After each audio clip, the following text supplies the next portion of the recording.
ये सफ़बंदी के हवाले से मैंने कई दफ़ा आपकी गोशगुजार किया है। एक और बात, पहली सफ़ में वो बंदा खड़ा हो, ये भी ज़हन में रखें कि जिसके पास 2-4 मिनट हों। हाँ, कोई एम्बुलेंस का ड्राइवर जो है वो खड़ा ना हो कि जिसने जाके वो वापस मरीज़ों को उठाना है, कि क्योंकि वो भागेगा, छलांगे लगाएगा और कंधे फलांगेगा। जिसके पास 2-4 मिनट हैं अल्लाह के घर में देने के लिए, तो वो पहली सफ़ में खड़ा हो जाए। ये कुछ इब्तिदाई बड़ी बुनियादी चीज़ें। दूसरा सफ़बंदी ये है कि इमाम की हमेशा पीछे से सफ़ बनानी शुरू की जाती है, राइट लेफ़्ट पे खड़े होते जाते हैं। जब सफ़ पूरी हो जाती है फिर पीछे तीसरी सफ़ बनती है, चौथी सफ़ बनती है। ये तरीक़ाकार होता है सफ़बंदी का। बहरहाल ये एक तो चंद मुतफ़र्रिक़ बातें थी जो इस्लाही पहलू से मैंने आपके गोश गुजार किए हैं। अल्लाह ताला अमल की तौफ़ीक़ देने वाला है। मेरा काम है पैगाम आप तक पहुँचाना। हमने गुज़श्ता जुमे क़ारून के हवाले से बात की थी और क़ारून की दौलत के हवाले से बात की थी। कुरान मजीद ने एक तकाबुल किया है, मतलब आप दो चीज़ों को यूँ सामने रखते हैं ना, फिर आप तकाबुल करते हैं कि यार ये बेहतर है बनिस्बत इसके।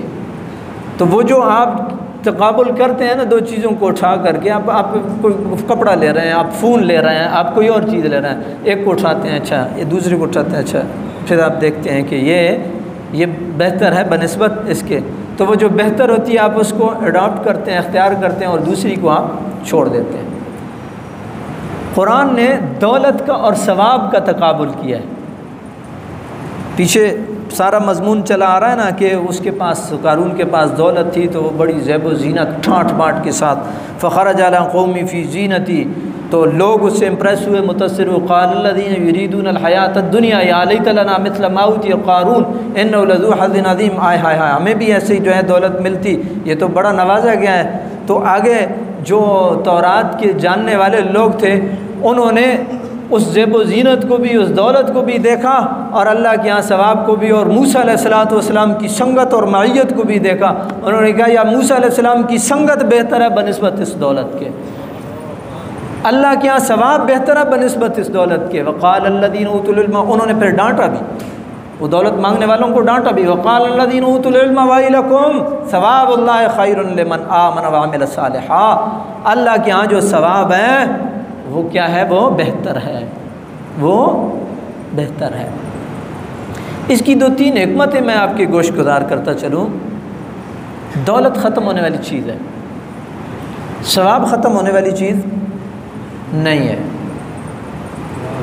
दौलत आपको इधर ही काम आने वाली चीज़ है।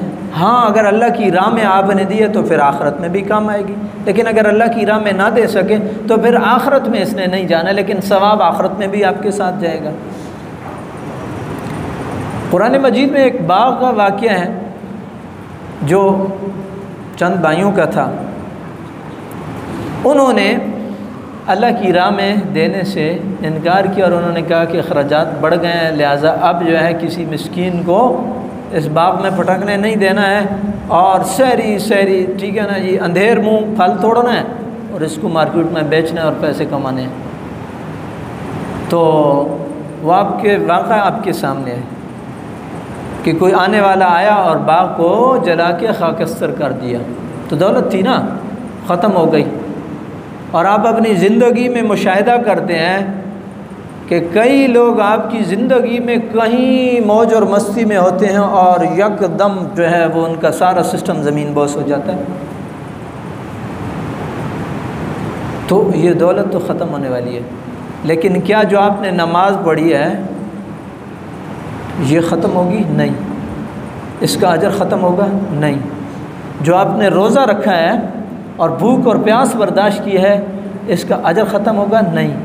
ये आखिरत में, क़ब्र में, हशर में, जन्नत में आपके साथ जाएगा। और ये जो नेकी है इसका एक, उसको शायद अल्फाज में बयान ना किया जा सके, इसकी एक ख़ास कैफियत होती हैं और बरक़ात होती हैं जो आगे मुंतकिल होती हैं। आपको ख़ुद भी आप मज़ा लेते हैं नेकी करके, और वो मज़ा क्या आता है, वो इत्मीनान की सूरत में होता है। आपके पास 1 रुपया नहीं है, आप मुतमईन हैं, अल्लाह आपके ऊपर कोई ऐसी मुसीबत और परेशानी नहीं डालेगा कि आपको ज़रूरत पड़े। आप फिर रहे हैं, आपको कोई टेंशन नहीं है। आप देखिए, एक वाक़यात को हम किसी और अंदाज से हम पढ़ते और देखते हैं, वाक़यात को एक इस अंदाज से भी देखने का कोशिश किया करें। हज़रत मूसा और खिज़र अलैहिस्सलाम का वाक़या हम सब पढ़ते भी हैं और सुनते भी हैं। नेकी नस्लों तक काम आती है। जो यतीम बच्चे थे जिनकी दीवार दुरुस्त की गई, उस दीवार के नीचे ख़जाना था, उसका सबब क्या बना? उस ख़जाने की हिफाजत का सबब क्या बना? कुरान कहता है वकाना अबूहुमा सालिहा, उनका वालिद क्या था? नेक था। तो वो वालिद की नेकी अगली नस्ल में काम आई और ख़जाना रब ने उनका महफूज किया। ये नेकी है। ये क्या है? नेकी है। अब आप देखें, वक़ाल अल्लज़ीना ऊतुल इल्म वैलकुम सवाबुल्लाहि खैरुन लिमन आमन व अमिल सालिहा। अल्लाह के यहाँ सवाब वो बेहतर है। ये जो क़ारून की ख़जाना और ये जो दौलत की चमक आप देख रहे हो ना, इससे नेकी और सवाब बेहतर है, क्योंकि इसने दुनिया में भी आपके काम आना है और आखिरत में भी आपके काम आना है। एक और हदीस पाक अब ये ज़हन में रखें, बाकी ये अल्लाह की तक़सीम है, ये अल्लाह की तक़सीम है, आगे आ भी रहा है। हुज़ूर नबी पाक अलैहिस्सलाम का जो इरशाद ग्रामी है, हुज़ूर ने इरशाद फरमाया, वो आदमी जो अपने कम माश पे यानी थोड़े रोज़ी रिज़्क़ पे राज़ी हो गया, अल्लाह ताला उसके कम आमाल पे राज़ी हो जाएगा, कम आमाल पे राज़ी हो जाएगा। बंदा कहता है शुक्र अल्हम्दुलिल्लाह, और जो भी मेरे मालिक तूने दिया है इसमें बरकत डाल दे, किसी का मोहताज ना करना, ज़रूरतें पूरी होती रहें और बस, इससे ज़्यादा मुझे नहीं चाहिए। तो अल्लाह ताला उसके कम अमाल पे राज़ी हो जाएगा, उससे ज़्यादा लंबी चौड़ी तफ्तीश नहीं होगी। और तफ्तीश के हवाले से मैं हदीस गोश गुजार कर चुका हूँ। इस तफ्तीश से अल्लाह की पनाह मांगें। हुजूर की हदीस है, मन्नूक़ शफ़िल हिसाब फ़क़द हलका, जिससे मुनाक़शा शुरू हो गया ना कब्र में, तफसीलन सवाल जवाब शुरू हो गया, समझ लें कि वो फंस गया। हदीस पाक। तो कुरान दौलत का और सवाब का तकाबुल करके आपके सामने रख रहा है। सवाबुल्लाह खैरुन लिमन आमन व अमिल सालिहा वला युलक़ाहा इल्ला साबिरून।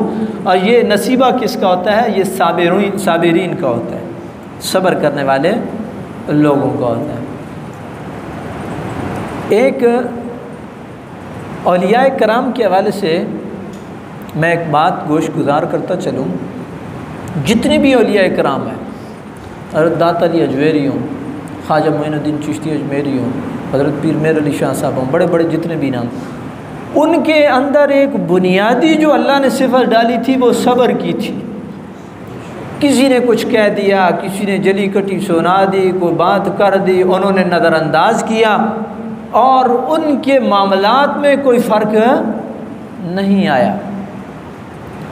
ये सब्र जो है ये नबवी सिफ़त है, अम्बिया के जो वारिस हैं उनके आगे मुंतकिल होती आ रही है। तो अल्लाह ताला ने इरशाद फरमाया, ये सवाब उसी को मिलता है कि जो साबिरीन है। उसके बाद फ़िरौन के क़ारून के ख़जाने का और क़ारून का ज़मीन में धंसना, उसकी बात हुई है। उसके पीछे एक रीज़न है जिसको मैं मुख्तसर करके आपकी गोश गुजार कर रहा हूँ। हज़रत मूसा अल्लाह के नबी, उनके नायब हज़रत हारून अलैहिस्सलाम, हज़रत मूसा अलैहिस्सलाम और हज़रत हारून अलैहिस्सलाम अपनी कौम को निकाल करके ले गए, दरिया से पार ले गए। वहाँ जा कर के आपने शुक्राने के तौर पे अल्लाह के यहाँ क़ुरबानी जो है वो देने का फ़ैसला किया। तो जो क़ारून था उसने कहा इसको कुर्बानी की सुपरविज़न मेरे हवाले की जाए कि मैं तौरात का आलिम भी हूँ और मेरे पास मालो दौलत भी है। तो हज़रत मूसा अलैहिस्सलाम ने कहा कि देखिए ये मेरे इख्तियार में नहीं है, ये तो मेरे रब ने फ़ैसला कर दिया है कि ये काम किसने करना है, हज़रत हारून अलैहिस्सलाम। उन्होंने कहा नहीं ऐसे नहीं है। हज़रत मूसा अलैहिस्सलाम ने कहा चलें, उसने दलील मांगी मोइज़म। हज़रत मूसा अलैहिस्सलाम ने कहा कि लाठियाँ, बनु इसराइल को कहा खुश्क जो सोटियाँ होती हैं, स्टिक्स, ये लाठियाँ सोटे एक जगह पे जमा करो। हज़रत हारून अलैहिस्सलाम को भी कहा। सुबह को देखा तो हज़रत हारून अलैहिस्सलाम का सोटा जो है उससे कोंपलें और शाखें निकल रही हैं, वो हरा हो रहा है। उन्होंने कहा ये दलील है कि इस बंदे को रब ने मुकर्रर किया है। उधर हसद के बुनियाद पे उसने इसको मानने से इनकार किया, तो वो फिर ज़मीन में धंसता चला गया। उसने फिर बड़ी आवफ़ग़ां की, बड़ी आवाज़ारी की, लेकिन फिर उसकी नहीं सुनी गई। फिर एक प्रोपेगेंडा हुआ कि जी ये जो कुछ किया गया है ये मालो दौलत कारून का समेटने के लिए किया गया है। तो फिर उसके बाद कारून का ख़जाना भी ज़मीन के अंदर धंस गया। वक्त के नबी को इन ख़जानों की और रुपयों पैसों की ज़रूरत नहीं होती है, वो अल्लाह की जानिब से मुकर्रर होता है। और आप देखें ना सरकार दो आलम सल्लल्लाहु अलैहि वसल्लम, आपने अल्लाह ताला ने आपको कितने मोइज़ात से नवाजा था, लेकिन जो भी आया उसको तकसीम किया, जो भी आया उसको तकसीम किया। अगर मुझे सही पढ़ता हो तो ये दिन है या ये हज़रत इमाम हसन मुज्तबा रज़ी अल्लाह ताला अन्हु का ग़ालिबन यौम विसाल है, इन्हीं दिनों में या आज है, आज है। तो सब्र की मैंने बात की थी। ये जो अल्लाह के नेक बंदे होते हैं ना, वो सवाब को तरजीह देते हैं, रुपए पैसे को तरजीह नहीं देते हैं।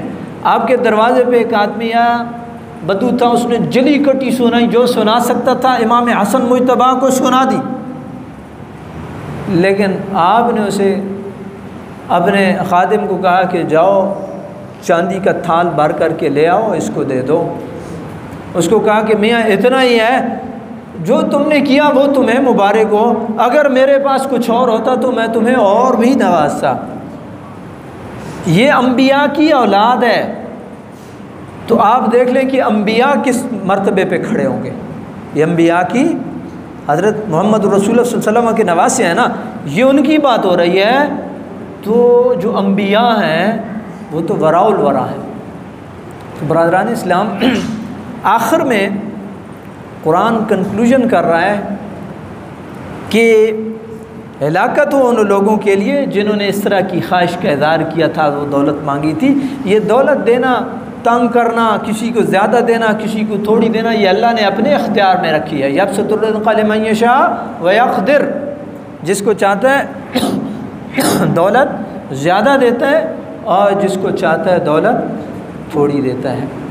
और इसको समझने के लिए आप ये देख लें कि कई फ़कीर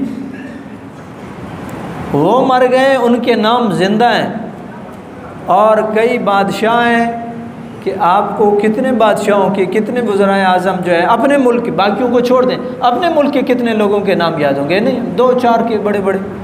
लेकिन वो फ़ुक़रा जो सब्र का दामन थामे रखा, जिन्होंने कोई रुपया पैसा भी नहीं था, ऑटो बच्चों का शोर भी नहीं था, कोई प्रोटोकॉल भी नहीं था, उनके नाम ज़िंदा हैं।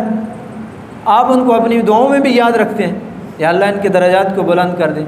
वो को आपके घर में कोई बोरियां तो नहीं भिजवाते हैं वज़ाइफ़ की, लेकिन अल्लाह ताला ने आपके दिल में उनकी मोहब्बत डाली है। तो रोज़ी रिज़्क़ का मामला अल्लाह ने अपने पास रखा हुआ है, लेकिन अल्लाह ताला ने इरशाद फरमाया सवाबुल्लाहि खैरुन लिमन आमन व अमिल सालिहा, नेकी और सवाब जो है ये कहीं बेहतर है उसके लिए जो मोमिन है। तो अल्लाह रब्बुल आलमीन की बारगाह में ये दुआएं, अल्लाह ताला की ज़ात हमें भी ये सवाब वाला पहलू और नेकी वाला पहलू इख्तियार करने की तौफीक नसीब फरमाए और इसी के ऊपर इस्तिक़ामत नसीब फरमाए, जिसने दुनिया में भी हमें इत्मीनान बख्शना है, आखिरत में हमारी निजात का ज़रिया बनेगा। आमीन या रब्बल आलमीन।